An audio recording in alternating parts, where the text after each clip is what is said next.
The poll that we just released the results for saw Marie Curie as number one. Was that a surprise to anybody? Do you think? Why do you think she kind of resonated with readers so much?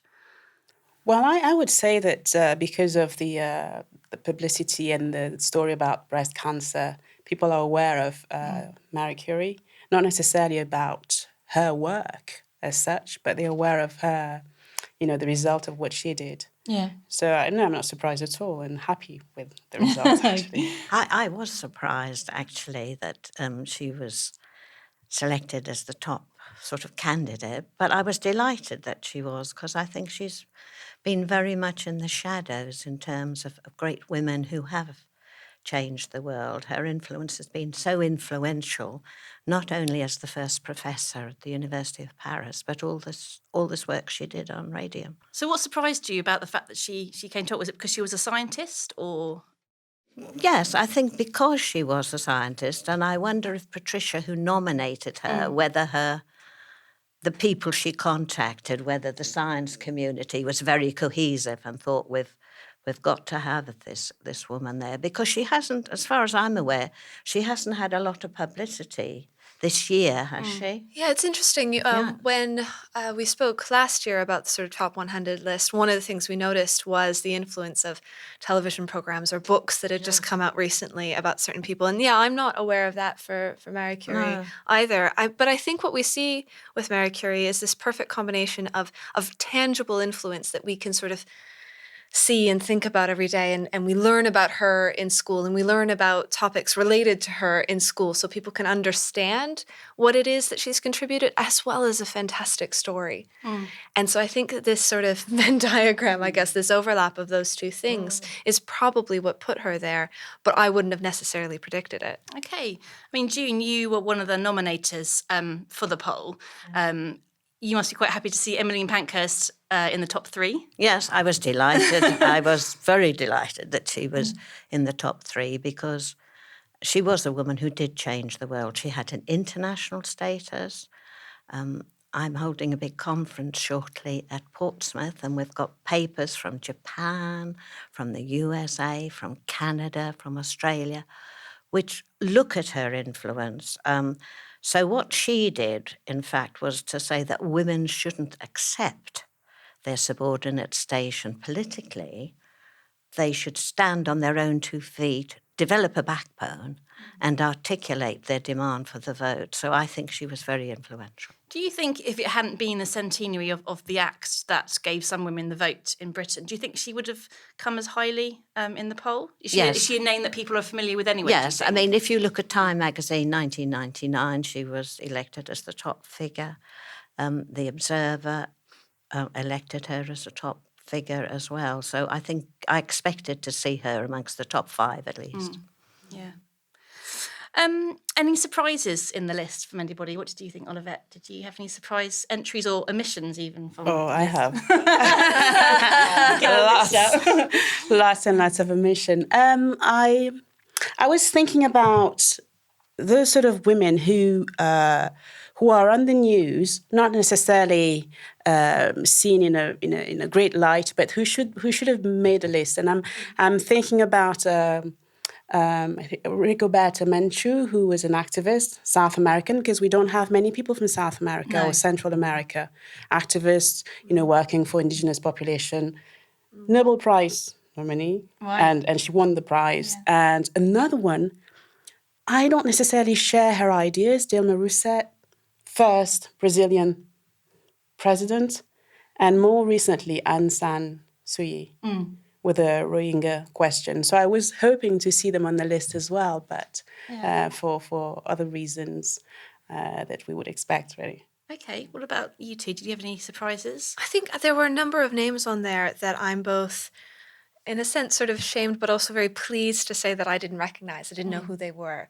And not all of them have I been able to go through and sort of read about them. And I guess in some sense I'm surprised, but again, very pleased by that, that there are names on there that maybe a lot of people didn't recognize or didn't know about. And I think the way that this list was put together with the nominations, rather than just people contributing, it allows for that a little bit more. And I think that that's the great potential of a list like this, is to open up avenues of history that maybe aren't part of the sort of general mainstream understanding of history. Yeah. I mean, I was surprised to see Sonia Heaney, the skater and film star. I can't remember what number she was. Have you got it there? I can have a look. Yeah. She was, where did I see that?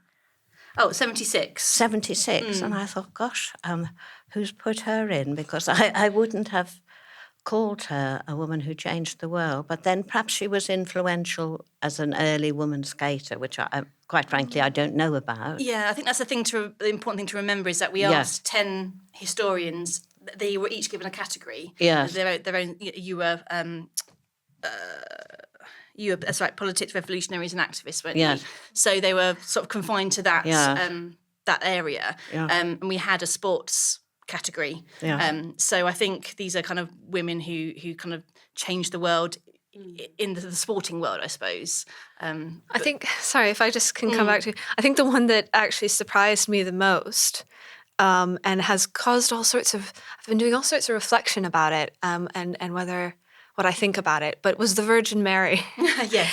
I think that surprised me the most that got in there. Because I think with my historian's hat on, and I apologize to my vicar, my immediate reaction is evidence and wondering. But on the other side of it, I think it's a wonderful inclusion because it speaks to something that I feel is missing from this list necessarily, which is an understanding of sort of women's movements and a little bit more of a sort of social cultural history that I think is very important to women's history that can't be represented by a list like this. So actually on reflection, perhaps it is actually a wonderful inclusion, but it did strike me immediately when I encountered this list. Yeah.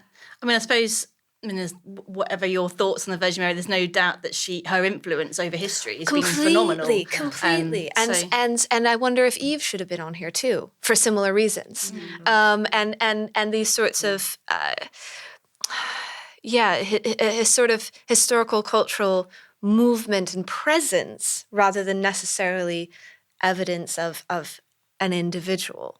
And I think that is something that is actually good to think about in the context of this list. That's really interesting because you say Eve, and I think Aisha.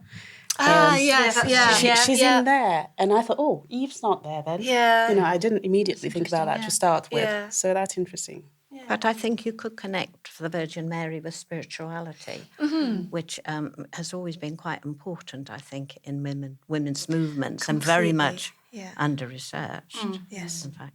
Yes. Joanne, you were one of you and Olivette both gave some analysis on the list in the feature. You noted that most of the top 20 had made sort of history in the last 300 years.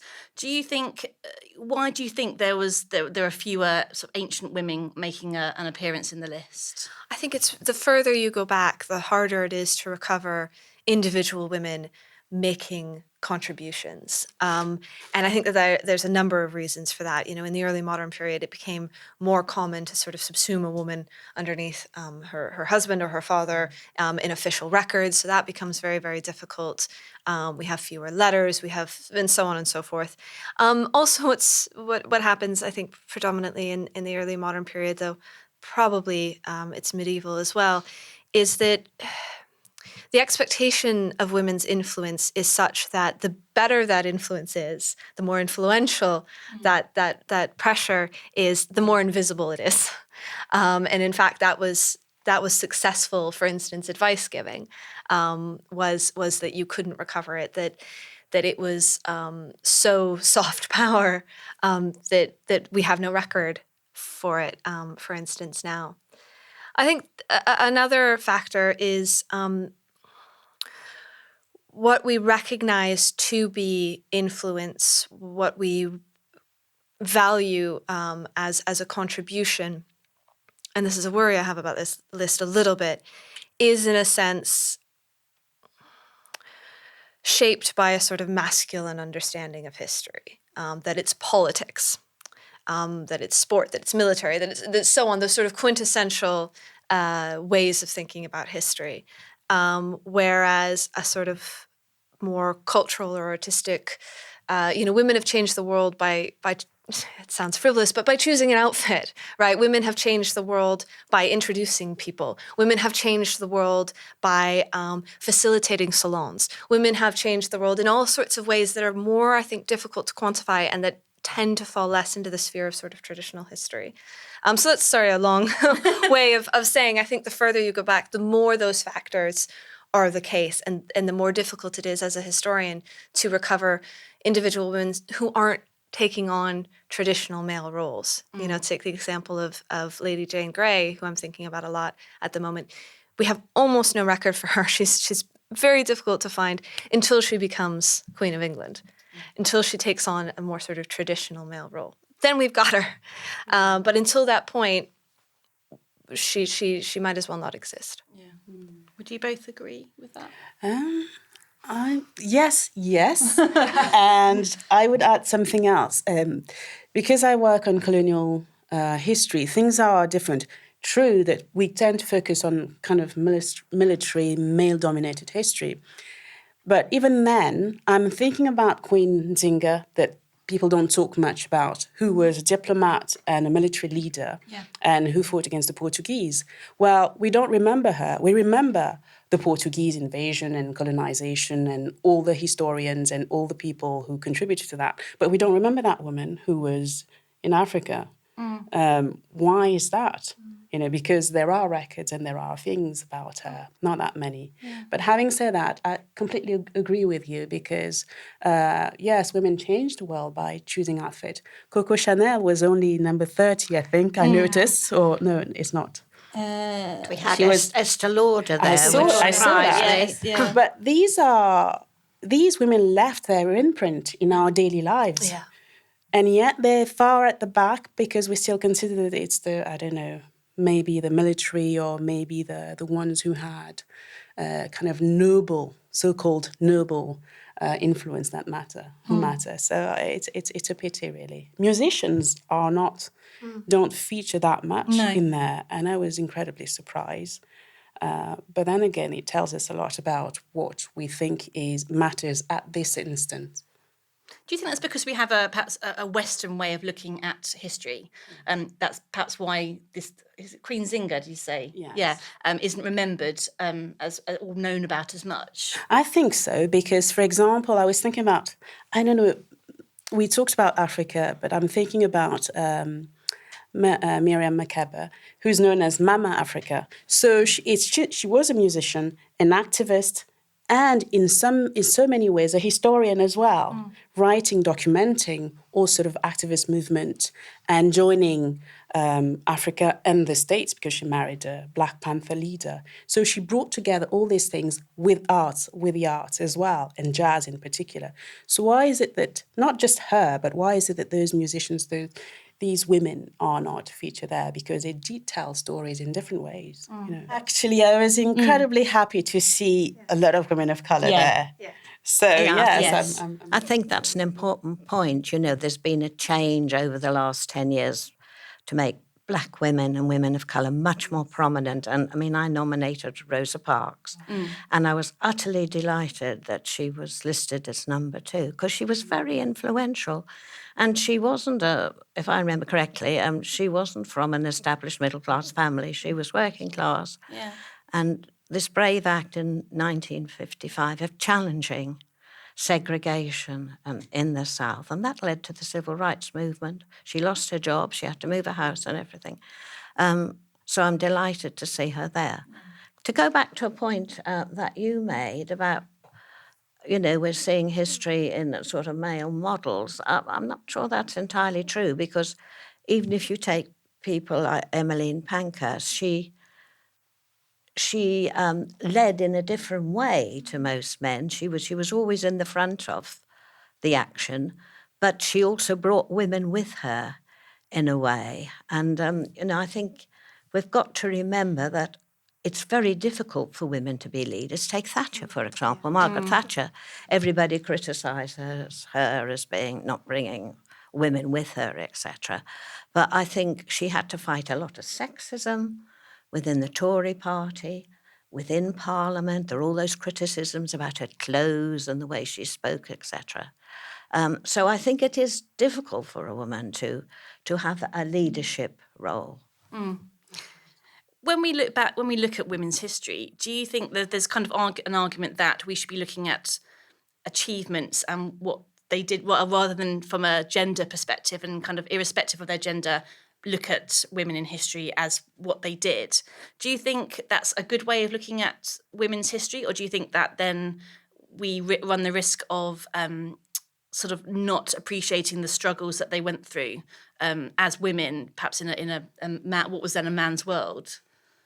I'm laughing because I read one of the comments here from Guy. That's what, yes. Yeah. And I thought, well, I can understand where he's coming from, but he's not a woman. I mean, a lot of these women went through fights to get to where they were as women, so you can't just ignore it. No. And that's my view anyway. Yeah, I think it varies by context. I think, there are certain fields. You go back far enough, and all of the fields are difficult as a woman. But I mean, I think that there are certain fields for which is more or less difficult. It's difficult in different ways. Add in, of course, the difficulties faced by women of color, or I'm not sure we really got into with this list. Women expressing themselves in different sexualities, or the difficulties of just sort of existing on the margins in various different ways. And so I think, I'm always dubious of sort of hard and fast rules. Either we take it into account or we don't take it into account. I think it is something that we have to think about in context. And often it is, the further back you go, the harder it is, I think, for women to sort of emerge, to break in. And I think what we've got to remember, if you look at women's history in England, it really started off with Sheila Rowbottom's book, Hidden from History, 300 years of women's oppression. And so it's relatively recent, it wasn't until the 1970s and beyond that people have started to research women's history, particularly feminist historians. And there was a concern to document the lives of the less famous working class women, women working in factories, in laundries, working class women in political movements like the suffrage movement, the trade union movement. So there has been that concern to find voices and also to change the representation of women, because if you look at a lot of the male-centered, male-dominated history, women were present usually in their relation to men as wives of famous men, or mothers of famous men, or mistresses, etc. So I think that has been a big challenge, and there is a lot of research now on these other women who are agents in their own right. Yeah, definitely. Just on that as well, I think increasingly we're seeing a lot of research as well looking at the agency of maybe this sounds like a dismissive term, of everyday women, right? The way that women used systems that were designed to oppress them in order to express their own agency, or to find loopholes in them, or to reject them in ways that still allowed them to sort of live everyday lives within society. And to me, I find that particularly interesting, that this isn't about exceptionalism, right? This isn't about 100 women who managed to do it and everyone else just sort of went with patriarchy, right? And I think that is, there are women for whom that was true, of course, but I think that the more sort of social history research that people are doing is discovering the little ways in which women express themselves and express their agency and lived sort of their own individual powerful lives. Yes, and if I might add something, is that one of the comments I made is precisely that a lot of these women, actually, top 10, a lot of them took other women with them.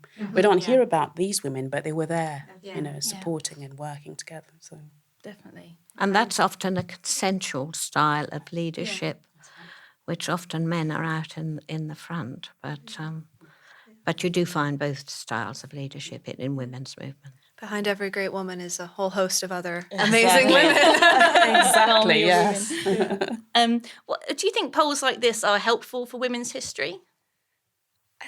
So for myself, I think it is helpful. Like a lot of instances of sort of public popular history, they're gateways, they're introductions, they're invitations. I think is a way of thinking about it. I think the worry comes when we take a series of important women and say that is women's history, right? I mean, women's history is a lot richer, and as I say, it has a lot to do, I think, more with these sort of, or not more, but also has aspects of these movements and the social history of the everyday and of culture and of other ways of thinking about history than the sort of traditional great woman history. So I think it's great. I think it's a start. And I think, once again, it's feminist historians who have pioneered that research into lesbian, bisexual, transgender now people. Well, yeah, we were talking, I think, just before we started recording about the move from women's studies into gender studies and the way in which what started as an attempt to recover women's history has thought very deeply and I think in very important ways about femininity, masculinity, and the construction of gender and the construction of sexuality in all sorts of ways that I think have been extremely pivotal, not only to the study of history, but to the way we think about those things today as well. So do you think, if you're a historian of women's history, are you then immediately sort of labelled a feminist? And is there kind of, are there dangers in kind of writing women's history or worries that you have writing women's history? Label as a feminist. It's not an insult at all. No, but it's you're automatically, that's what people, you are given a label. You're not just a historian of women's history. I think so. I think it's less about labeling, although maybe that's a problem. Well, no, I think so. For me, it's an issue of sort of pigeonholing and a dismissiveness that comes with sometimes in certain fields a woman doing women's history from certain sorts of people that I have come across, and that as someone starting out worried me a lot. It's increasingly worrying me less, but I think that comes from a position of privilege and having a job and publishing some books and everything else, especially within my field, which is intellectual history, aka history of political thought, which is extremely male-dominated, always has been, hopefully won't always be, and the subject matter of which is traditionally male. If you look at the canon in intellectual history, it's men, men, men, many men, men, Wollstonecraft, more men, Hannah Arendt, and that is the canon. And so starting out, I felt, well, I really would love to work on, I don't know, Christine de Pizan or some of the amazing women writing in the Renaissance, and there's so many of them. And if you're interested in that, the The Other Voice in Early Modern Europe series is fantastic, and there's a whole host of books written in the Renaissance by women that they've published. And if I wanted to do any of that, I felt I had to publish on Machiavelli and Hobbes first, or else I didn't have a seat at a very important table, that I wasn't able to talk about, the white dead guys, that somehow, marginalized, pushed me, excluded me away from the mainstream conversations. And I think that that's a dangerous thing, and that's a very negative thing. Rather, it should be that if I'm working on Christine de Pizan or whoever else, and Dowrich, Wollstonecraft, whoever it might be, that should be then brought to the main table instead of going off in a side room somewhere, metaphorically speaking.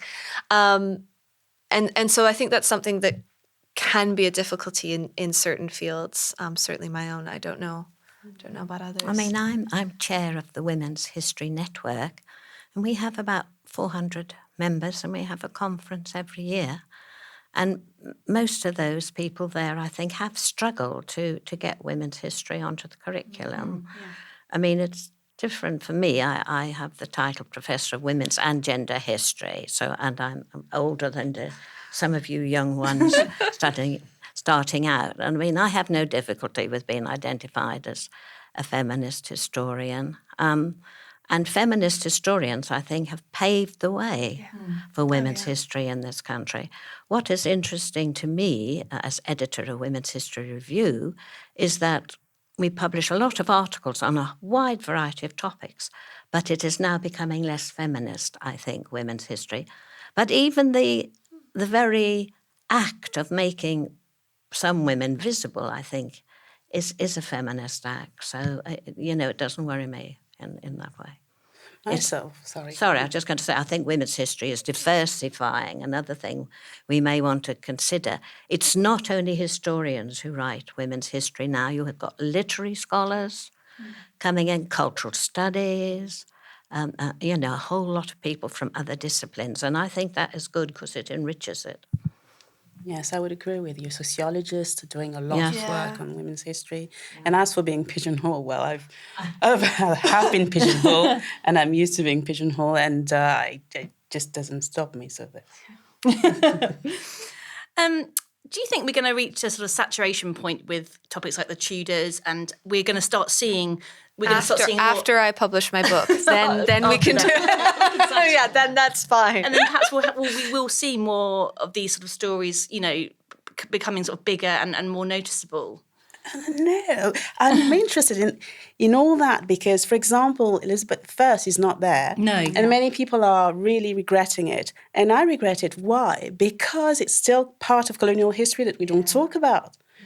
She did lend one of her ships to Hawkins to go and get, captives, African captives. Well, I would have liked to see her there so that we can start that conversation as well. Yeah, definitely. I mean, that is one of the. We've had a lot of people commenting that where is Elizabeth I? Yes. And I think that was a deliberate omission. I think by Susanna. I think she was. I think perhaps it was. Perhaps we do talk about Elizabeth I so much, but then, like you say, on the other hand, having her inclusion would then open other stories as well. Yes. These are names that we've grown up with. You talk from primary school. You're taught about the Tudors, Henry VIII and his wives. Is this kind of maybe we need more of a perhaps to broaden history at a really kind of young level to kind of get other histories told. I think we discussed this a little bit last year as well when we were talking with Greg Jenner, and I mean I think absolutely a lot of it has to do with school teaching, and one of the things that has struck me as someone who teaches them right after they come from school is how well versed and how interested so many students that I get in first year are in Russian history. Which to me isn't, you don't see it around as much as something like the Tudors or anything like that. But because they've started learning it in school in a fairly sort of concentrated fashion, it's something that they're very, very interested in. So I think that does have a lot of power. Momentarily in defense of the Tudors. I mean, there are, I think, a lot of reasons why it is such a captivating period, and I think it has a lot to do with its context, its moment in time in the Renaissance as well, and the way in which that leads to certain sort of topics and discussions in that period.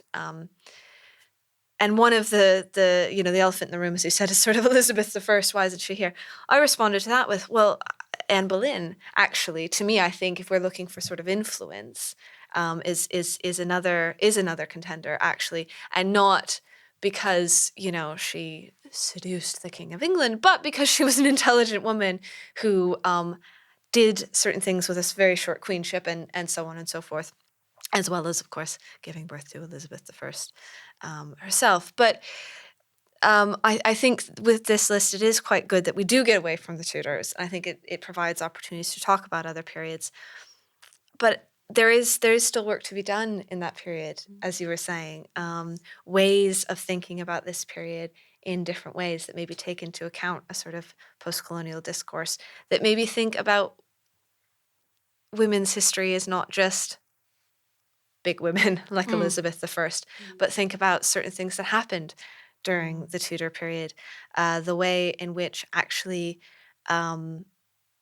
women, if we want to think about straight lines of progress, which we probably shouldn't, but to simplify it, there was a step back in this period for women, and how independent they could be and what they could do, and the roles that they were assigned in that period to do with the Reformation and various other things.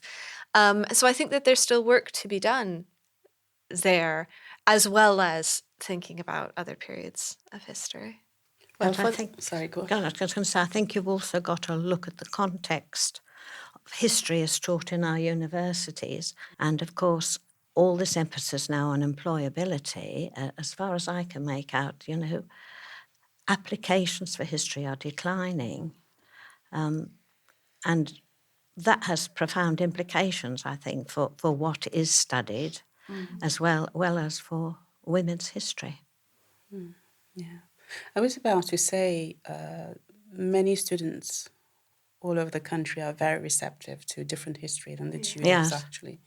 And I see across, in our department, various history, the spies, colonial history, they're actually open to learning something else. Yeah, there's a demand for alternative perspectives to history, I think, especially amongst students. I mean, if anybody is going to want alternative, non-mainstream stuff, it's probably going to be 18 and 19-year-olds, right? And so I think that there is an opportunity there to be creating different sort of courses, and creating, therefore, an audience for a very different sort of history in magazines like this. Yeah. I was recently at a big women's history conference in Vancouver, and one of the themes that came up there, particularly from the people giving papers, was that there was greater gender fluidity amongst students, younger students coming in today. So I think that may sort of push some of these marginalised areas much more into research. But of course, don't forget, universities have been very criticised at the moment. There's less recruitment of younger people coming in, and so they've got all these influences, I think, shaping what is studied and what is popular in women's history.